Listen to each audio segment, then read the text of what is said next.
मेरी माँ एक फीनिक्स है, मेरे पिता एक ड्रैगन है, लेकिन मैं बस एक गंजी चिकन हूँ। मैंने इस चीज को कैसे जन्म दिया? मैं सर्वशक्तिमान ड्रैगन एम्परर हूँ। मेरे पास एक चिकन कैसे हो सकती है? उन्होंने मुझे घृणा से स्वर्ग से नीचे फेंक दिया। मैं आसमान से दानव रसातल में गिर गई। वहाँ बहुत अंधेरा था। मैं माँ के लिए चिल्लाई, लेकिन मुझे बस ऊपर उनकी आंखों में नफरत दिखाई दी। मुझे लगा कि मैं वहीं मर जाऊंगी। अगले ही सेकंड मैं एक प्लेट में गिरी और लीजेंडरी दानव लॉर्ड अपनी बर्तन को घूर रहा था। सोच रहा था कि क्या उसे स्कैलियंस डालनी चाहिए। फिर वह मुड़ा और मुझे देखा। दानव लॉर्ड ने मुझे उठाया और अपने चेहरे के सामने रखा। मैं चिकन नहीं हूँ, मैं एक फीनिक्स हूँ। चिकन भी कूंग पाओ चिकन है। मैं डर से कांप रही थी, लेकिन दानव लॉर्ड ने बस आह भरी। ठीक है, मैं तुम्हें बख्श दूंगा, छोटी चीज, मैं तुम्हें पालूंगा, अपना मुंह खोलो। मैं बस उसे चुपचाप घूर रही थी। जब मैं माँ के पेट में थी, मैंने सुना था कि दानव लॉर्ड बुरा और क्रूर है। मुझे लगा कि मैं पक्का मर गई हूँ। दानव लॉर्ड ने मेरे छोटे पंख चुटकी में लिए। सोच रहा था कि मुझे कैसे पालना है और क्या मुझे दूध चाहिए। मैं उसकी छाती को घूर रही थी। मैं एक स्मार्ट बच्ची हूँ, मैं खुद खा सकती हूँ। मैंने अपना चेहरा उसकी बाहों में दबा दिया। जो तुम क्या कर रही हो? मैं एक लड़का हूँ। उसने मुझे एक तरफ फेंक दिया और अपने गार्ड से मुझे खाना लेने के लिए कहा। दानव रसातल में मुझे एक जादुई आईना मिला जो दिखाता था कि स्वर्ग में मेरे माता पिता क्या कर रहे हैं। माँ मोर कुल की नवजात राजकुमारी को पकड़े हुए थी। याओ याओ याओ याओ, कितनी खूबसूरत। केवल इस तरह की शानदार याओ याओ ही मेरी बेटी बनने की हकदार है। लिंग युन जैसी नहीं, इतनी बदसूरत और मूर्ख। मेरे गार्ड्स ने अभी बताया कि वह बदसूरत लड़की दानव लोक में गिर गई। उम्मीद है कि दानव उसे मार देंगे। इतनी बदसूरत वह मेरी बेटी कैसे हो सकती है? मेरी आंखें आंसुओं से भर गईं। जब मैं माँ के पेट में थी, मैंने अपनी दिव्य इंद्रियों से देखा कि पिताजी ने मेरे लिए खिलौनों का एक पूरा कमरा इकट्ठा किया। उन्होंने मुझे दुनिया के सबसे अच्छे खिलौने देने का वादा किया।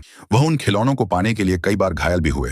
माँ ने भी मेरे लिए इतने सारे कपड़े हाथ से सिले। कभी कभी उसके हाथ कटों से ढके होते थे। मुझे उनके लिए बुरा लगा। मैं नहीं चाहती थी कि वे परेशान हों या घायल हों, इसलिए मैं जल्दी पैदा हो गई। लेकिन मेरे पूरी तरह से विकसित होने से पहले उन्होंने मुझे छोड़ दिया। माँ ने वे सभी कपड़े जो उसने मेरे लिए बनाए थे मोर राजकुमारी को दे दिए। पिताजी ने भी खजाने का पूरा कमरा उसे खिलौनों के रूप में दे दिया। उन्होंने यह भी प्रतिज्ञा की कि वह उसे सबसे महान फीनिक्स बनाएंगे, हालांकि उसमें केवल 1/3 फीनिक्स ब्लड है। दानव लॉर्ड ने मेरा सिर थपथपाया। भले ही याओ याओ आसमान तक पहुंच जाए, वह बस एक मोर है। हमारी लिंग युन से तुलना नहीं कर सकती। एक दानव सैनिक ने मुझे पॉइंट करते हुए दानव लॉर्ड से कहा, क्या आप वाकई इस चिकन को स्टू नहीं करना चाहते? मैं आपके लिए पंख तोड़ दूंगा, इसे टुकड़ों में काट दूंगा। मैं चिकन नहीं हूँ, मैं एक फीनिक्स हूँ। दानव लॉर्ड की नजर मुझ पर पड़ी। मैं कांप गई। मेरा स्वाद अच्छा नहीं है। दानव लॉर्ड ने सैनिक से कहा, हूँ, तुम डिसमिस हो।